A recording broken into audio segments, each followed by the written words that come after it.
Hello दोस्तों, welcome back my blog. ये देखिए क्या ही नज़ारे हैं। सामने हमारे सूर्य देवता जो हैं वो अपने दर्शन दे रहे हैं, और एक तरफ इतने अच्छे नज़ारे हैं, एक तरफ ये डरावना रास्ता जिस पे बार बार डर लगता है पहाड़ों को चलाने में। और अगर मैं शांत हूँ तो आपको आवाज़ें सुनाई देंगी यहाँ पे, चिड़ियाओं की और तरह तरह की जानवरों की। देखो मैं 2 मिनट शांत होता हूँ, आप लोग ध्यान से सुनो।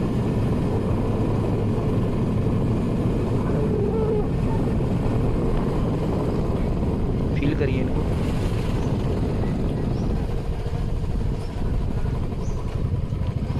इन आवाज़ों के बीच में क्या ही सुकून मिलता है, बस क्या ही बताएं।